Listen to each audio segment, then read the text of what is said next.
Derek Carr, the quarterback of the New Orleans Saints. When he got there in free agency, we talked about it. Derek Carr is probably the best quarterback in this division, and a lot of people felt like the Saints were the favorite to win it. They still have a chance. It's been kind of an up and down year for the quarterback for the New Orleans Saints. There was moments throughout this season that in the Superdome, he was actually getting booed by his own fans. And after, I remember seeing him say, hey, that was a good lesson to be able to teach his kids. I go on X or Twitter, whatever you want to call it. There was a fan that said, hey, next time we're taking tomatoes to the game, and we're throwing those at you. That's where things were in New Orleans with the Saints quarterback. And now you look at it, he's coming off probably his best game since he's been there against the New York Giants. Only had 3 incompletions, threw the ball around. Offensively, they've scored in their last 3 games, putting up an average of 28 points per game. They came late versus Carolina, but at the same time, so much has been said about this guy. On one end, you have people booing him. On another end, you have people saying, well, Derek Carr is playing through injury. The last game, there was no Chris Olave, there was no Michael Thomas, and he's figuring out a way to still keep the Saints relevant as the playoffs come near. So tonight, as we watch the game, we mentioned that last one was against the Jaguars, and there was a ton of Alvin Kamara in that game.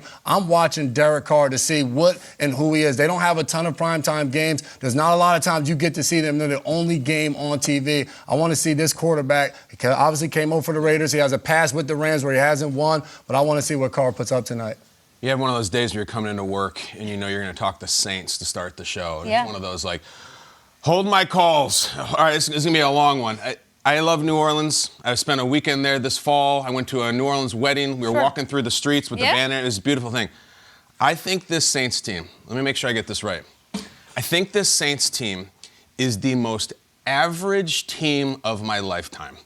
Average. Not bad, not below average. They are so average. 7-7. 2 of their wins are against Carolina. I had to look it up to see what their wins were.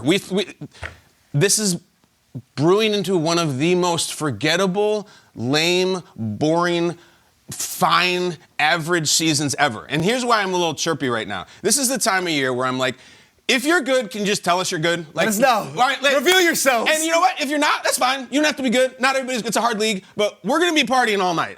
Are you coming? If you want to go home, just go home. I don't know if the Saints are coming. They are so average. They're like the chicken Caesar wrap at the grab and go at the airport before you get on the plane.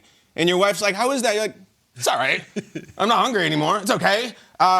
Rushing yards per game, 19th. Passing yards per game, 14th. Total yards per game allowed, 11th. Rushing yards per game allowed, 24th. That averages to 17th. And I look at Derek Carr. Derek, is he not having the most average season in the NFL? Not bad, not below average. But like, what do you remember this year from Derek Carr? Guys, we're in December. Yep. When you look back, and remember he went to the Saints? Yeah, I kind of refresh my memory. I can't. There was the time that Jameis was rapping on the sideline in his face. I remember that. David Carr has had more memorable moments this year than Derek Carr. I can't wrap my mind around this team and how average they are. Derek Carr, passing yards, 16th in the league. Passing touchdowns, 18th. It's just all right there. Center cut. They're not 3-10. They're 7-7. But I would just say, can you please just punctuate the dreariness tonight? I vaguely remember they shut out the Patriots. That was really good. It was back in October. It was great. Can you just do something to either announce we matter or just go on home? Because there's 31 other teams, and we got a lot of teams to cover. I know this is very negative, but this is time of year. Like, grow up, show up, be good or don't. Because right now, it's the most average team I've ever seen. You're not being negative. We see the schedule, and it's, wow, the Rams, they're fun, and Cuba. And then you see the Saints, like, oh, the Saints. Yet they have the same record right now. And someone might listen to what I just said, Peter, and be like, well, why are the Rams then? Rams won 3 out of the last 4. Of course. They had an incredible game at Baltimore, so they took them to overtime, and it feels like they matter. I don't know if the Saints matter. I feel like the Rams matter. Kyle, quickly, let me ask you. The word average can be like sometimes taken as an insult. Let me run other synonyms by you quickly. Ordinary, unmemorable, undistinguished. Which one would you want to stick with average? Yeah, my answer to what you said is yes. Okay. You know, you want to take the test, and D is all of the above. Yeah. But they can change that tonight. National television tonight, all of them apply. Okay. I think it's a great challenge for Derek Carr to go into this building. Last year, Derek Carr went into this building and lost to Baker Mayfield on 3 days rest and just got there. That was tough. Baker had just gotten there, walked off a plane and beat Raiders, Derek Carr. Rams. That was it for Derek Carr. Yeah. That was it. He's gone. They sat him down. He was done. Stidham time. It was done. That was it. That was his Raider career. Time. That was it. He goes back to this building now, and I look at let me get to that clip that we were just going to show. I look at this coaching matchup, and I think Sean McVay is having one of his best coaching seasons of his career, if not the best, with what was expected and what they're doing. Sean McVay is at his best in a crunch. Sean McVay is 6-1 all time on short weeks and 3-0 at home. They don't lose on these short weeks. It basically means we have a test in a couple days. We got to cram. I'm going to cram better than you, and my guys, they're going to cram better than yours. I talk to Sean often. I talk to the Rams guys often. A game that they still reference that they hate losing was in 2019, a Thursday night game against the Seahawks. It's the only game they've lost on a short week, and Jared Goff played incredibly well in the fourth quarter. They get him all the way down here. They're down by a score, and Goff has one of these legendary drives. They're going to go into Seattle. They're going to get it done. They go all the way down the field. Goff just like a surgeon, in and out. What I'm telling you, this is from 4 years ago, and the Rams guys still talk about this game as the one that got away. The beautiful pass here across the middle. They set it all up. They get an opportunity, and Zerline missed it. Greg the Leg misses. Zerline misses it. It sits with them to this day. It still crushes them. It's what they hate. I say all this to say this. Short week, I ain't betting against Sean McVay. 6-1.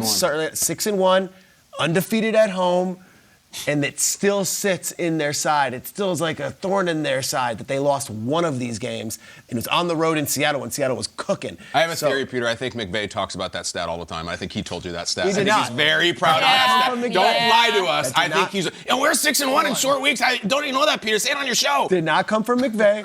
It did come from folks who have some rooting interest in the Rams. But the truth of the matter is, in that building, that's a game that they feel like got away, amongst many others, obviously, over the years. Well, McCourty ruined their lives in the Super Bowl. Don't laugh. They talk about that one more than this. Don't laugh. That one still kills them too. Little list. They got their Super Bowl ring. They're fine. But like, I'm not picking against them. I don't, average or not. The Saints. This is a huge uphill climb going into that building where they're playing. So you're telling us that Sean McVay is that annoying guy in college that you like see at all the parties, see at all the events, and yet he still passes that exam that y'all had at 8 a.m. Come on, I hated that guy. I don't really need to study. How are you able to do that? Yeah. That's so frustrating.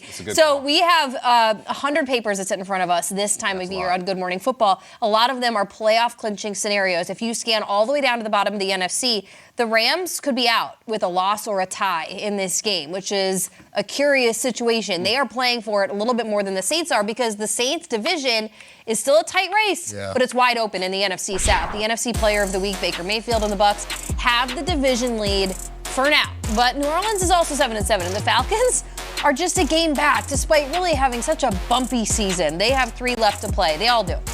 Here's what you're looking at down the stretch for them. They're all going to play each other essentially in Week 18. Bears, Colts mixed in there. That Week 16 game with the Colts in the division is a fascinating one. Kyle, how does this division, do you think, play out down the stretch? And please assign an adjective at some point to the division as a whole. Spicy. Is it though? Yeah, where I'm looking at. Sometimes you get like a little stew where all the spice is like in one little spot, and you get a spicy one on your spoon. Like if you get the chicken tikka masala, you get a spicy bite, and the spicy bite's in Tampa, and it's Baker Mayfield. Guys, home Jacksonville, home Saints at Panthers. Sounds good to me. Yeah. They're in first place. He just played the best game of his professional career. Let me ask you this. Is this the time that Baker takes a dive now? And I say that as a huge Baker fan. We've been watching Baker for a long time. He's one of these guys that I would say is Fitzmagic-y, where we ride that ride and let's go! No, 4 picks. I don't think so. It wouldn't surprise me because it's a Baker cycle, but they control this thing. They have mojo, they have momentum, they have an easy schedule, they have great players. I think Tampa's having a home playoff game. I just want to know who they're playing. Oof. I'm gonna go on a limb. Maybe we've done our maybe a limb. Okay, maybe limb. So we got back from start training camp July 25th. You would say that was probably around when we started. That time. And now it's December. We're in late December. We got the holiday gear on. I would venture a guess that this is the first time we've started the show with NFC South talk in the first hour ever since this season. Yeah. And that's because the division has been just such a I don't know. Week to week. Average. Well, we'll see. I don't know. Like, this team wins, that team wins. We were a little excited about the Falcons in September. We were. But I not don't know if we started the show with it. Your mustache was excited about it. Yeah, you're right. Yeah. The team that I'm into is these guys right here. You And too. You call me a bandwagon rider, whatever it is. I love that they went into Green Bay and were like, oh, everyone's picking the Packers to take care of business. And they did that. I love more that they did this. This was earlier in the season. Like, they've beaten the Saints in New Orleans. Like, They won this game by 3 scores. Yes, they blew them out, and it was one of those deals where it's like, oh, Baker's the quarterback. Do you guys realize Baker Mayfield's making $4 million this year? We're talking about all these quarterbacks and the backup quarterbacks around the league. The Bucs just said, Baker Mayfield for $4 million. We'll take him and well battle with Kyle Trask. We'll figure this out. Tommy DeVito just got another signing at a burrito place to make some money, Peter. He wishes he made $4 million. I'm talking about a QB1 who started the entire season and taken to the playoffs. That is a great, great deal. And Baker and that defense good. Look, Devin White, he might not play another game with them. that's something. I don't know. Guess what?